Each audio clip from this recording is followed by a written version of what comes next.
Prosthetic swinging through temples and snowy slopes, the shinobi lives.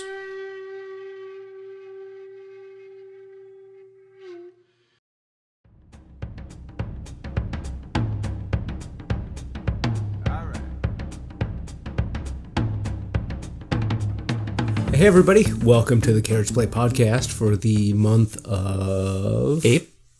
March? March. We just finished March. We're going into April. It's a little confusing. End everybody. of March. Let's start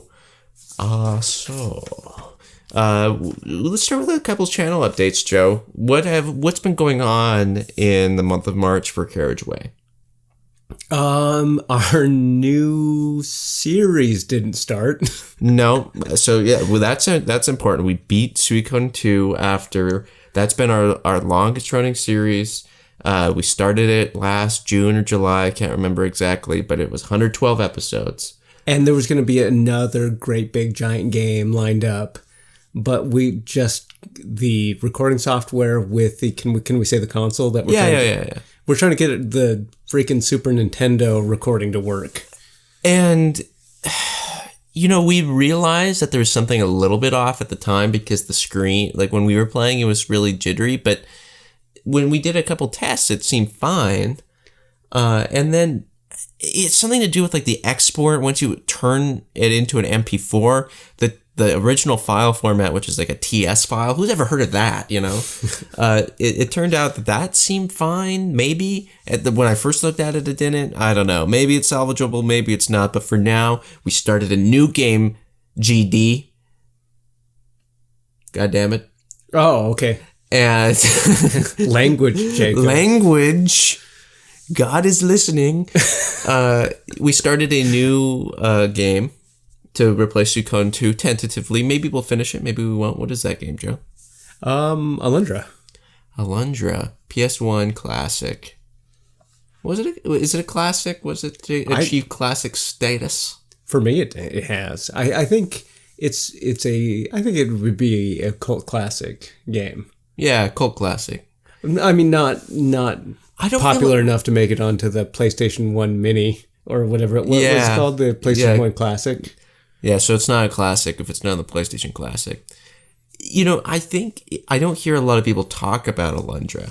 Which is just too bad. I'm really curious about Alundra 2. I hear everybody hated it, but I never played it myself. I wonder if that's just overblown or if it really is a big steaming pile of shit. With Alundra, I was kind of wondering... medieval. How do you say it? Medieval? Medieval. Medieval. Right. That getting a remake, but I mean, that was a 3D game originally. Do you think Alundra ever has a possibility, and would it even be something you would want for Alundra to get a remake? I don't know what exactly making it 3D would improve. Like Suikoden 2. Making a full 3D remake of Suikoden 2, what does that really bring to the experience? Unless you were going to blow it up huge with proper cutscenes and cinematic, but doing like a top-down still style 3D game, I don't think it would. I would like if they brought back Alundra as, if they were going to go 3D Alundra, take inspiration from modern games like Dark Souls and, make it a, proper from the ground up thing. In the spirit of that kind of game, in the spirit of Alundra, I think they would be more successful. So that's about it for channel updates, really. I mean, we played Sekiro for the channel. We started a couple other games. It seemed like I can't remember specifically all we did, but we've been playing some more games, and I think moving into April.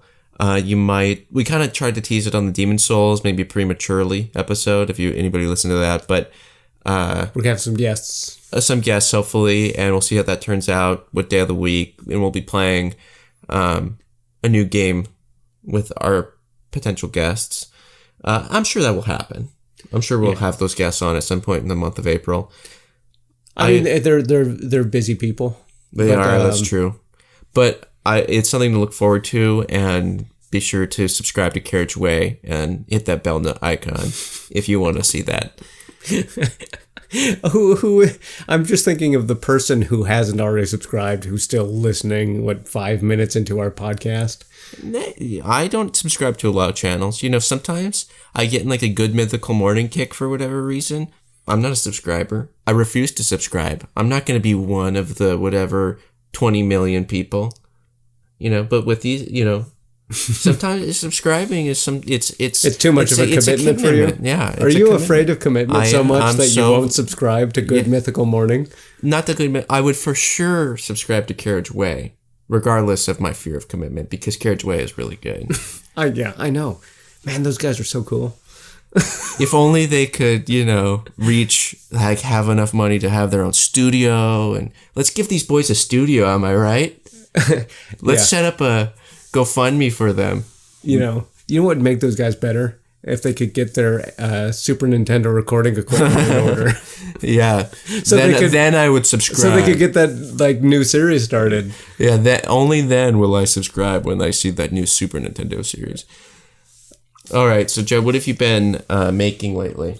Okay, I got those posable figures for reference, and and those are like toys. Sort of like posable action figure things, just for quick reference material.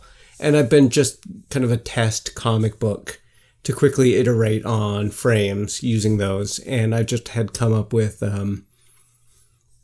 drawing something together really quick.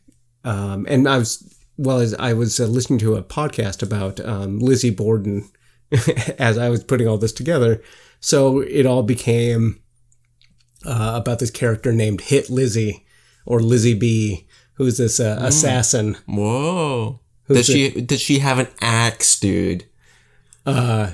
No. What? Well, the thing is okay. What is the one thing Lizzie Borden is famous for? An axe, bro. Okay, I put Lizzie B on after I was done with the thing. Lizzie B also I do like that it sounds like the cool girl at school. Bro, did you see what Lizzie B was wearing today? And I like the title. She's wearing those really baggy pants I love.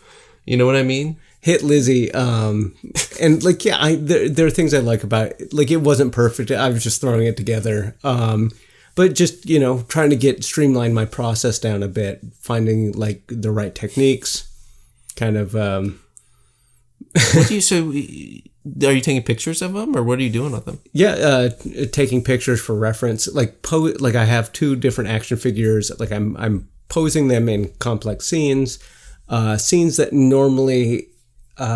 Because one of the reasons I'm so slow an artist is that, I'll go over something again and again and again and again because I second guess myself, especially with, how things look in space. And just having that quick reference, and I could snap that picture and know for sure, this for sure is how these two figures in space would look in tandem. And it's there's something really comforting about that. So I don't have to go over it again and again and again. And then how big are these things? Are they human size, or are they? Oh yeah. They're live dolls. No, they're quite tiny. I don't know, the size of a Ninja Turtle toy. Okay. I don't know, He-Man. Or actually less. They're more slightly built. More. They have. Yeah, they're not super muscular. They have more points of articulation. They're actually really lightly built. I keep worrying about actually accidentally breaking one of them. They're very lightly built. Well, cool. So is this experimenting? So your Hit Lizzie is just kind of a test run with practicing what you could kind of do with the toys and getting some shots down. Yeah, that's the idea. But I was talking to Krista about it, and we were spitballing some ideas what could be fun with that character. And this idea of an alternate reality where the world's most terrible people are all part of this super team of assassins that are all trying to assassinate. They're just they're just a super team of assassins. Where could people listening go to see stuff, the outcome of Hit Lizzie? Nowhere yet. I'm not actually close to being finished with just my little mini comic thing yet. So stay tuned. You'll let them know? Yeah, next month. Next month you'll... Hopefully. All right. Yeah, and then for me, I've been just keep chipping away at my book. It's a pretty slow month in reality. I finished up like a chapter. So like I wrote half a chapter in the whole month, even though I wrote every day minus 2 days because I wasn't feeling well. But why is that? Well, you have to understand, it was the night we recorded Demon Souls. Oh, yeah. And and then the subsequent day. Well, okay, we recorded Demon Souls, and then things hit the fan. Yeah. Shit hit the fan. It was bad. But, yeah, I ended up finishing that chapter, and after that, I titled the next chapter tentatively "Moving On" because I felt so stagnant and so just slow and bogged down in the story at this point. And I kind of had a conversation with Mom and Dad about I need to talk about this because where is this going? I feel aimless right now. And then after, about half-hour conversation, I felt recentered. And I sort of had a purpose again and a vision of where the story was going. So that night, I ended up writing a pretty big chunk, and then along with like a bunch of notes of things I wanted to do and say. And so that's feeling more optimistic. I'm feeling more optimistic about that. Mm-hmm. And then I've been writing also on top of in the month of March, on top of writing every night on my book, writing like I call them vignettes. I think I've probably talked about it on my podcast before, but it's basically my word that it can be a poem, it can be not a poem, it can just be something to write about. It can be, and it's been a little bit more free flowing in this month of March. Prior times that I've done like goals of, okay, I'm going to write a poem every night in October. And I want that to be a concise poem that I don't really come back to. It's done. Stands on its own. And then in March, I was a little bit lighter on my sentence there with that, where I was taking it a little bit easier with, it can just be the start of a short story, or it can just be an idea, or it can just be, here's a string of dialogue just to practice writing dialogue or whatever. So it isn't necessarily meant for anything, just more practice. And that's been a little bit refreshing. Although as the month has gone on, I think I've got a couple pretty strong pieces in there, but as the month has gone on, I've been increasingly more and more tired. I think with going to the university and everything there, just going to pot and being boring and terrible and just sucking the life energy out of my brain and my spirit, is just dwindling away with things to do there. My writing has kind of decreased. And I think that's honestly why my book was going so slow in March, was just feeling depressed with all of that stuff. And then, but having spring break to kind of refresh me a little bit. And spring break, woo! Yeah. Jerry. Anyway, it's going better now. That's good.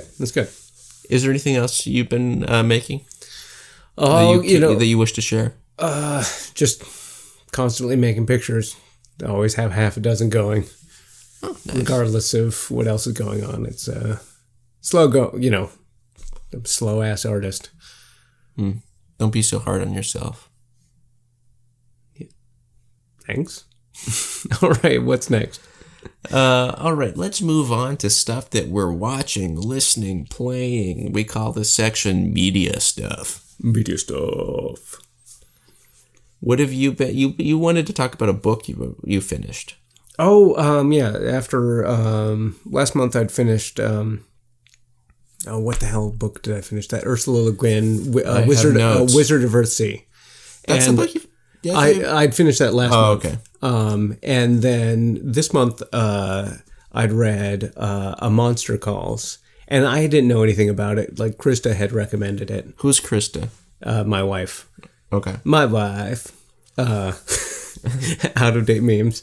What is that from Borat. Oh, okay. Okay. My wife. You know what more relevant that you could say? Best waifu. Yeah, my best waifu. So Monster Calls, and knowing Krista, I just assumed it was some sort of true crime story. Doesn't it sound like a true crime sort of thing? A Monster Calls. A Monster Calls. Well, I wrote down the title as Monster Calls, and to me that sounds funny. Like it's like monster prank calls. It's somewhere between those two things. Okay. It's somewhere between prank calling monsters and true crime. No, it's young adult fiction, but it's really sad. It's about sort of dealing with grief. It's, when we talk about Ni no Kuni, how like it has the potential to be really smart because the premise is really smart. Yeah. Is this kid his mom has died and he's losing his mind. Mm-hmm. Okay, A Monster Calls is that same concept, but if like what's the level 5 guy? Hino? Yeah, Akihiro Hino. If Akihiro Hino was smart and a good writer, it would be A Monster Calls. I think Akihiro Hino is smart. He's just not a good writer. Okay, there you go. He's a good businessman, a shit writer. He's got good ideas. But I think he just needs to like be willing to open his arms a little bit to allow a co-writer to come in there and sort of fill in his good ideas. And okay, so but A Monster Calls is, I think the kid is 13 and his dad has left. 13? He doesn't know his dad. His dad has other picture. He left the country or whatever. But like his mom is dying of cancer, and sort of just just what that would be like. But you have a supernatural / is this kid losing his mind aspect, that there's a giant monster who comes to either antagonize or teach him morals, and it's hard to tell which is which. Ryuk, dude. Yeah, it's Ryuk is from Death Note. A little bit. Anyway, it's really good. I guess there's a movie too. I don't know how popular any of these things are. I'm completely out of the loop. I was a blubbering mess by the end of that book. Whoa. Wow. Would recommend. I just yesterday it started Bartleby the Scrivener. So don't tell me, is that by Herman Melville? Yeah, God, I was just about to say that. Herman Melville, who wrote. Oh, what is that? It's on the tip of my tongue. Moby Dick. Oh, Moby Dick. That's right. I'd read Moby Dick before, but never Bartleby the Scrivener. So that will be new. Sweet. Have you been reading anything? Still no? I don't read. I haven't read anything. The last thing I read was probably 2 years ago. I had to read a novella for my intro to literature class, but that was about it. What was that? Oh, what was that called? It was called like Beasts. Yeah, it was called Beasts. Why I say it like that is because my professor was in love with Austin Powers, and like they constantly said things as, so he would be like, we're going to be reading Beasts, baby. Shagadelic. And it'd be like, okay, but hey. Well, that's really embarrassing to hold on to. Okay, so Jacob, you were too young to know what it was like to live as a young person in the late 90s, early 2000s when everybody was Austin Powers. But, to hold on to it for, 15 goddamn years, that takes commitment. So, slow clap for your professor there. Yeah. Pretty cool. What a winner. I ended up liking the novella, actually, Beasts. It was pretty good. Okay. Anything? It was bleak, by the way. It was like effed up.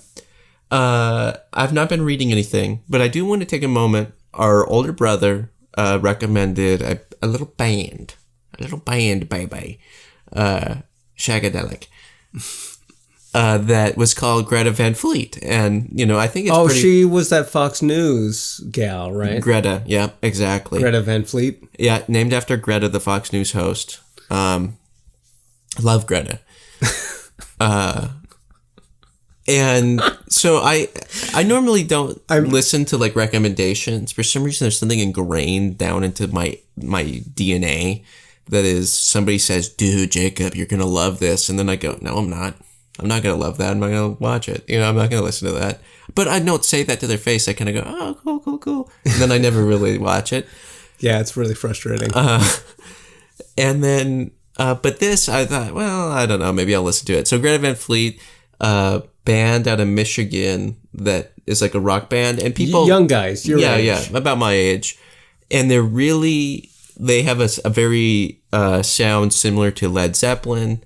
And that's what people often always like just compare them to. They're just like Led Zeppelin. I think first blush, it's always Led Zeppelin. It's always Led Zeppelin. But you get different notes. Yeah, I think it's cutting those guys a little bit short when you just say, yeah, it's Led Zeppelin. But you get notes of Guns N' Roses. You get, notes Some of their songs, I even get notes of Rush.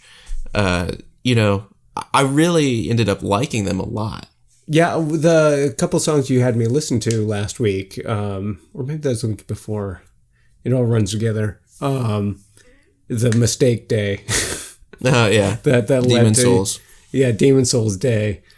When Brian came over. Mm-hmm.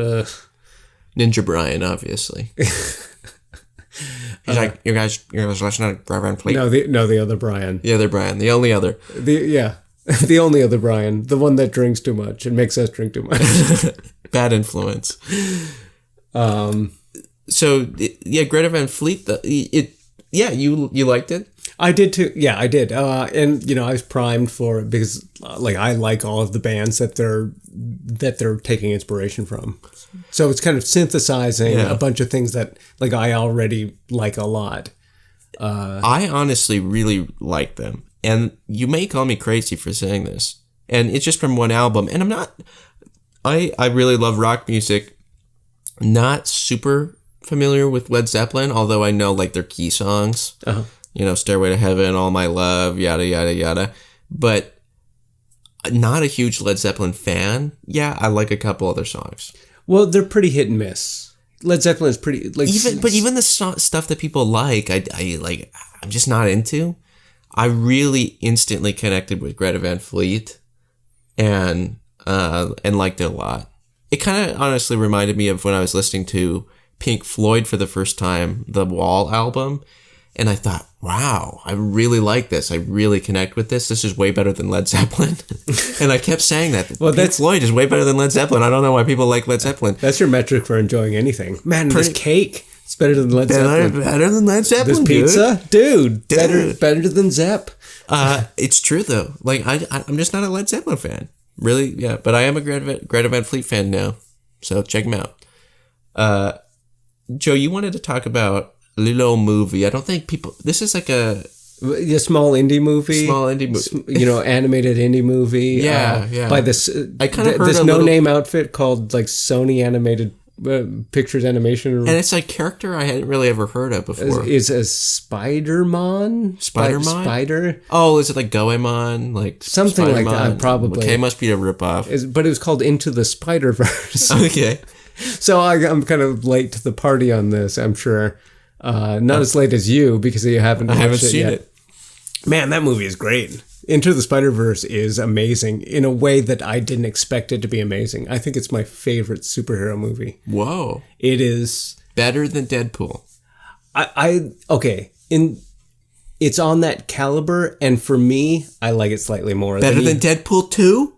I like Deadpool 1 better than Deadpool 2, just for the record. But better than Guardians of the Galaxy? Okay. So the high watermark for superhero movies for me before were the Deadpool movies and the Guardians of the Galaxy movies.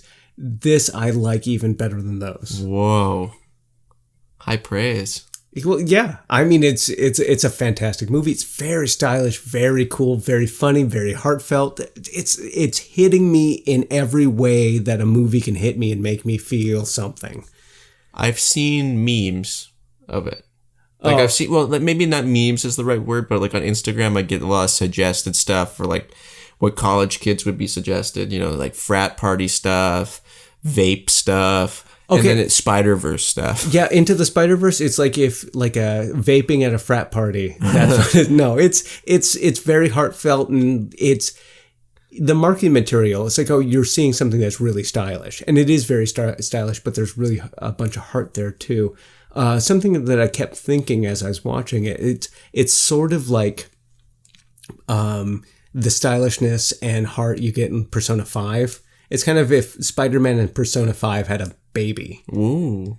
It's just cool. Just a fun thing to watch. Ryuji, dude. I would recommend. I think you would love it. Are there social links? Confidants, sorry. I think if you watched it the right way, I think you would see the social links. I think so. I am thou art I. Yeah, okay. I just connected with it in a big way. Oh, cool. Anything else you want to say about Spider-Verse? It's a good movie. Watch it. Well, yeah. Best Spider-Man. Best Spider-Man? Best Spider-Man movie. Best Spider-Man. It cannot beat Tobey Maguire. Best interpretation of that comic book universe. Tobey Maguire's the right name, right? Am I drawing? Yes, okay. From the Sam Raimi trilogy. It cannot beat Spider-Man 3. I'm saying it right now.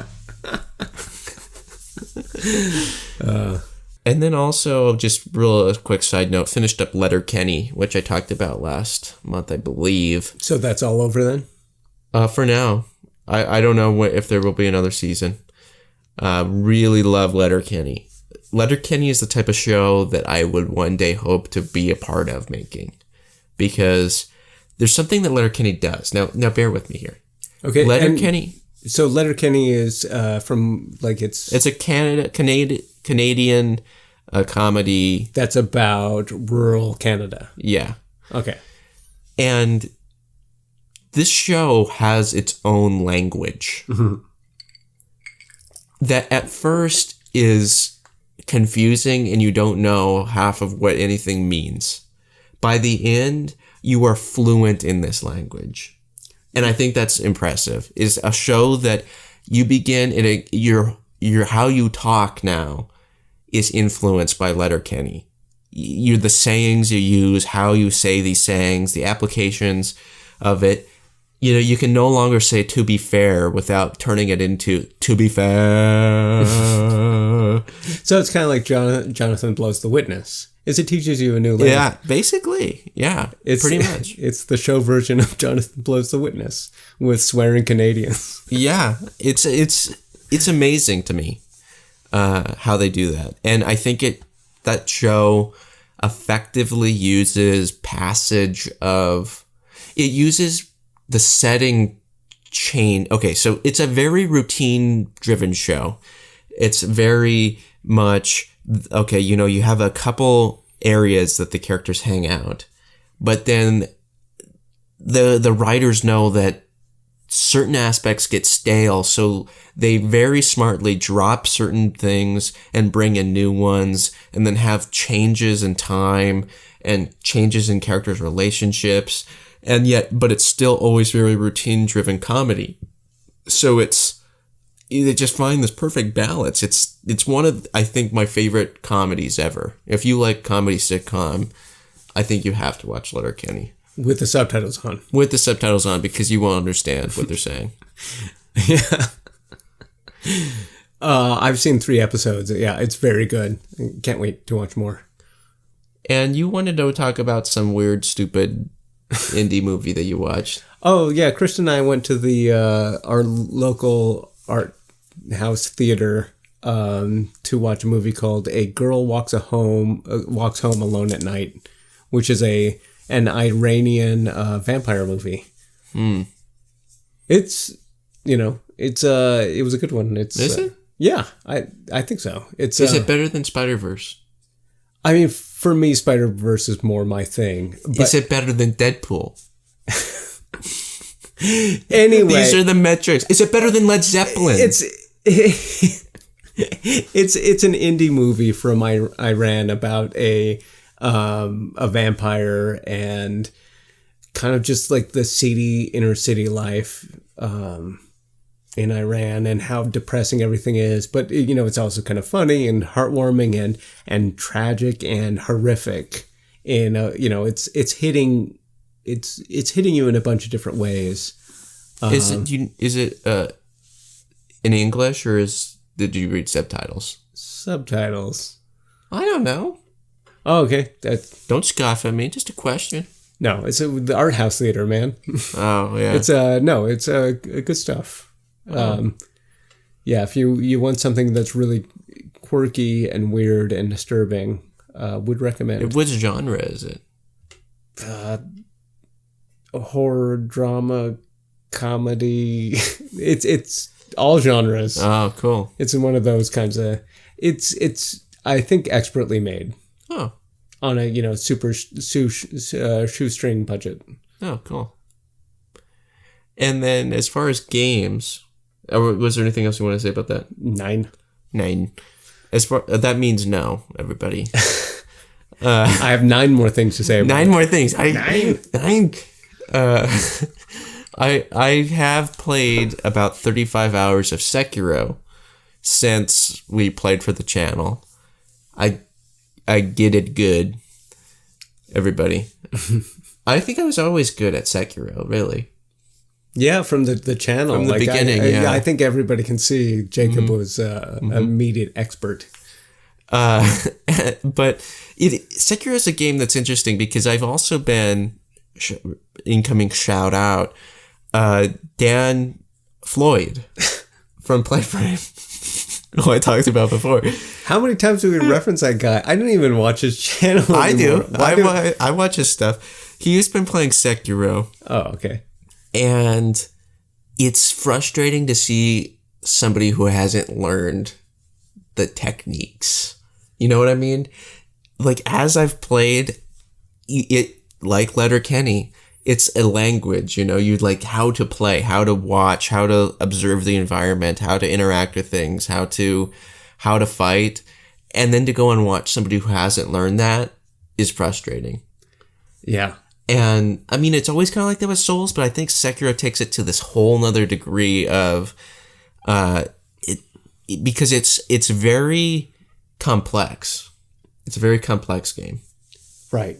And I think you maybe would be more primed for having kind of like a lifelong experience with stealth games. Like, that's not everybody. Like, most people don't bother. Yeah. Or play them very poorly and don't learn their systems.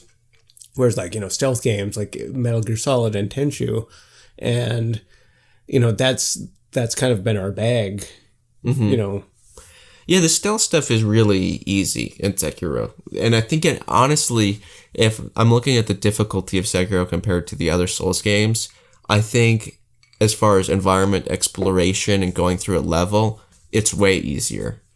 Like, I'm way less scared going through a level in Sekiro than I was in Bloodborne. You all right, dude?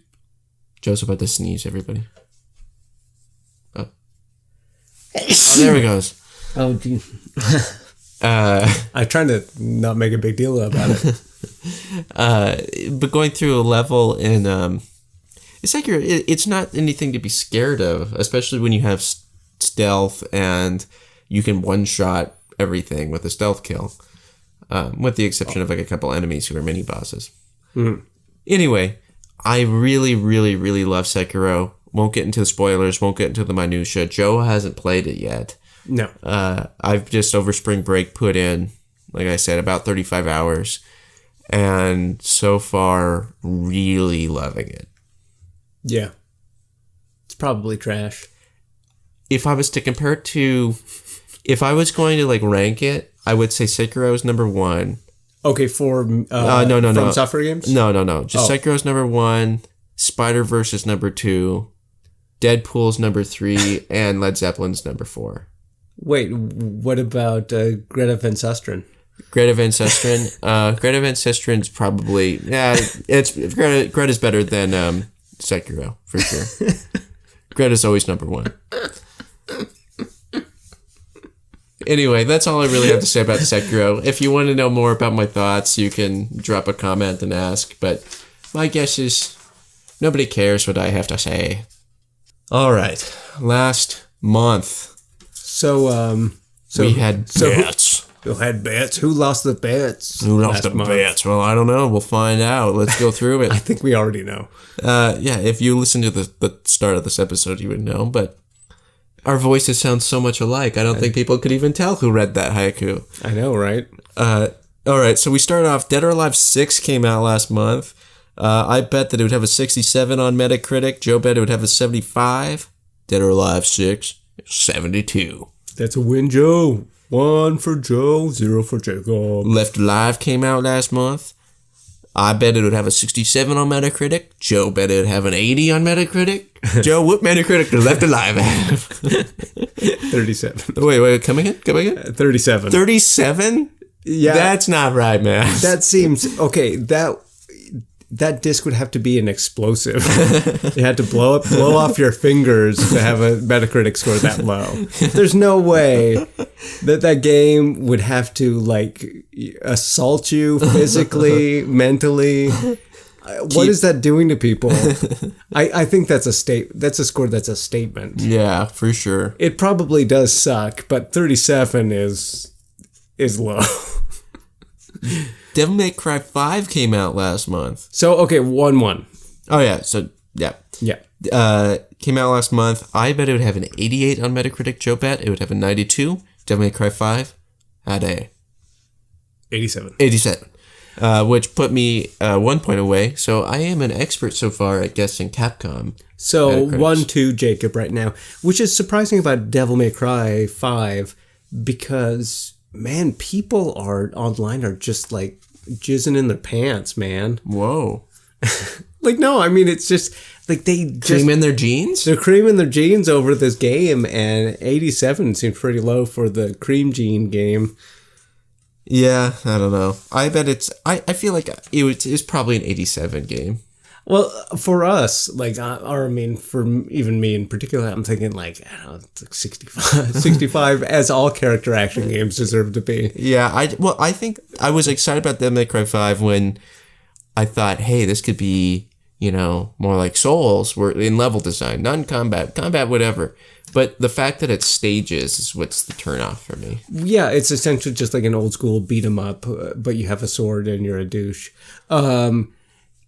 And you got a cool robot arm. But Itsuno, like, right away, like, was, like, giving a lot of lip service to the God of War reboot, the God of War 4, God of War 2018, saying, it's like, oh, yeah, take inspiration from that. And then as the game got closer to release, it's like, yeah, we're not taking any inspiration from that. We're just going to make a Devil May Cry game. It's like, oh, instant turn off. Okay, so 1-2 Jacob. The Division 2 came out last month, and I bet it would have a 75 on Metacritic. Joe bet a 79, and the Division 2 had an 82 on Metacritic. 2-2. Yeah, so tied it up. Whew. One more game that we bet on. This is all for all the beans, everybody. All the beans. Sekiro. Shadows Die Twice. Came out last month. I bet it would have a 93 on Metacritic. I bet it would have an 89. And keep in mind, this is a PS4 Metacritic score, everybody, when applicable. Joe, what did Sekiro have on Metacritic? 89. Wait, 89? Swish! Whoa! Yeah, so that's a win for Joe, everybody. So barely. As is custom on Carriage Way bets, the loser always has a consequence. And so the loser had to write a haiku about Sekiro. And it was read at the beginning of this podcast. I hope everybody liked it. Yeah, I did. Very nice. Very soft. Would be how I describe it. Are you choking up over like how beautiful your haiku was? Yeah. Just makes me emotional, thinking about Sekiro. Or is it just hay fever? It's hay fever. Okay. All right. We have now new stakes. So, okay. Games are what games are coming out next month in the month of April? We have 2 games that we're going to be betting on because these are the only 2 games we really heard about. Even like there was like a Shovel Knight expansion or something. Yeah, a bunch of crap we don't know about. But I don't know. These are the only 2 games that we have any big profile. We're talking big picture, everybody. Yeah. Mortal Kombat 11 on April 23rd. Okay. And Days Gone that same week on April 26th. Okay. All right. Mortal Kombat 11, Joe. Do you want to establish what the loser must do first? Sure. All right. So, as Mortal Kombat 11 is there was the State of Play presentation that Sony put on, which is like their Nintendo Direct. Mm-hmm. The Mortal Kombat 11 trailer was showcasing 90s versions of Mortal Kombat characters, like their designs and like even their personas from the 90s versus them grown up in 2019 and they were fighting to the death. So it's like Johnny Cage. So time travel shenanigans with Mortal Kombat characters. Yeah. So old Johnny Cage versus young Johnny Cage. Old Jax versus young Jax. And in the spirit of that, okay, the loser of this must create a Photoshop image of their 90s self fighting their modern self. I thought we just had to be in the same picture. We need to Photoshop our current selves with our 90s selves. Yeah, well, I mean, you can have creative freedom. Because, like, there's only going to be pictures of you as a baby. Are you going to be, like... Exactly. Like, kicking a baby? Yeah. Are you going to Photoshop yourself kicking a baby? Not kicking a baby, kicking myself as a baby. Okay. The time travel shenanigans, baby. Take that, Jacob. So that's what the loser must do, but I'm confident I won't even have to do that because I'm going to win this next month's bets. And you're going to do that. So I'm pretty confident we're going to see like an old bald man fighting a chubby kid with a mullet. Yeah. It's going to be epic. Epic. All right. Mortal Kombat 11, as we established, releases on April 23rd. Joe, what is that Metacritic score going to be on PlayStation 4? 90. Unfortunately, Mortal Kombat 11's Metacritic score is going to be 93. Wow, you're going really high, man. What's up? Days Gone, I'll bet first to make it fair. Days Gone comes out April 26th, and that game will have a Metacritic score of 81. That's a good one. Metacritic score will be 84. Ooh, Joe's wincing at that. I know. It's not a bad bet. If you knew a little bit about like the kind of the marketing leading up and like just people's opinions online, that game could be hated.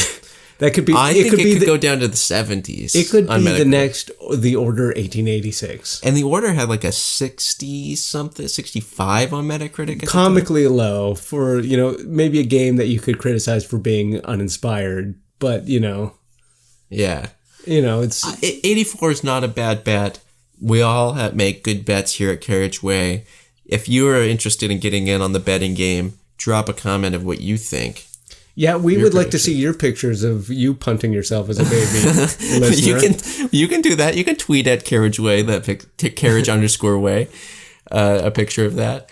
But or not, just be a listener and be cool. Be cool. We hope you enjoyed this podcast, everybody. We will see you again next month on the last Sunday of April. Cool. And we will both be a year older. Oh, that's true. You're older, you're wiser, as is the way of things. I can't confidently say that. That's false advertising. That's true. All right, everybody. Thank you very much for listening to the end of this podcast, and we hope to see you next time. Bye. You dropped the whole lake bed thing? Sorry, what? The whole lake bed thing. Lake bed? Oh, go ahead, say it. See you next time on the bottom of the lake.